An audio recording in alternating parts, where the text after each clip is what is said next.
goal of a leader is to connect with those that they lead. And lately there's been so much coming at us as leaders. It's been a real challenge to make the connections that we need to make to help people get excited and motivated and moving forward.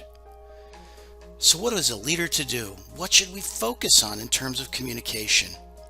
It's really confusing, and quite frankly, sometimes it can be a very daunting task. So to help you connect better, to help you communicate better, we have a few thoughts for you that we think you'll find extraordinarily useful. Let's start with the Enneagram tool. Why? Because regardless of background, experience, and upbringing, this tool provides insight into the central worldview of each individual on the team. Once we understand where others are focusing their attention, we can make better connections because we can move to their style of communication. But remembering this can seem to be a daunting task. To improve connection, we suggest you focus on the 3 centers of intelligence, which encompass all 9 different Ennea types. Remember, the Enneagram is a reflection of 9 different worldviews.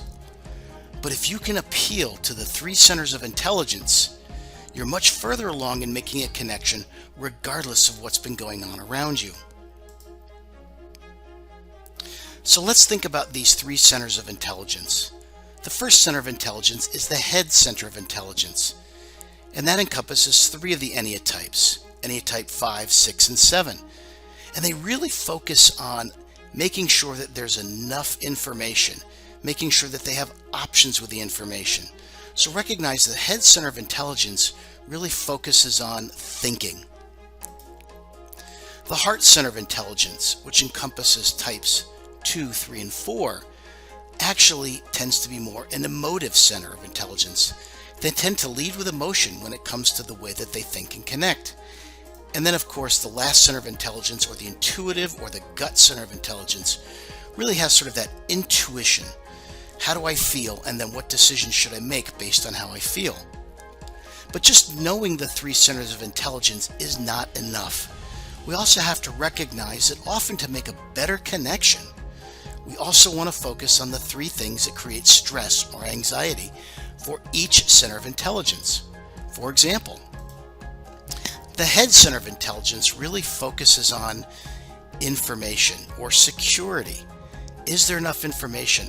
Are there enough options? So when we craft messages, we want to be aware that we have to focus on that security feeling. The heart center of intelligence focuses on emotion and focuses on approval. So we have to recognize that it's not simply just about security, but it's also about approval. How do I feel? Am I cared for? Am I valued? Do they value my work?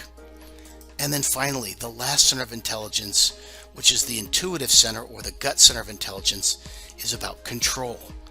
Am I controlling my environment? Am I controlling the situation? Am I controlling the information? So as we think about these 3 centers of intelligence and the need for security, approval, or control, we recognize that in connection and communication, there is a better mousetrap. In order for us to appeal to a broad, more diverse audience, we need to consider all 3 centers of intelligence and the fears that create the anxiety for each. So we've created a little matrix for you that allow you to focus your attention when crafting messages or having one-on-one conversations, both for the 3 centers of intelligence as well as the 3 fundamental fears or anxiety producers that each center has. So for example, if you're crafting a message for those who are affected by the security fear, typically it would be the head center, but recognize the other 2 centers also suffer from this fear. So I want to create a message that has a lot of facts, which addresses the head center of intelligence, that has assurance that the data that I'm providing will actually help us, and then certainly give us the right direction, which is for the intuitive center of intelligence. If I'm creating a message for those who are triggered mostly by the heart center of intelligence or approval, recognizing that I need to make sure that I cite good sources.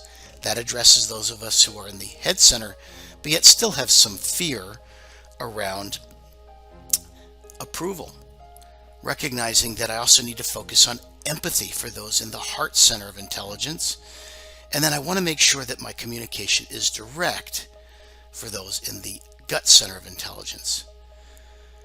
When triggered by a loss of control, I want to focus on the availability of data, the compassion with which I deliver the message, and recognize that when I have an opportunity to delegate something, I can relinquish control for those who are triggered by the control, and that would be the intuitive center. So you can see this little 3x3 matrix gives you the opportunity to create messages for individual as well as broader groups, depending upon how people get triggered and what triggers them. If you've enjoyed this, please check out our website. If you'd like to get on our distribution list, let Laura know. Her email address is there. And you certainly can also sign up for our YouTube channel, where all of these and other information are posted.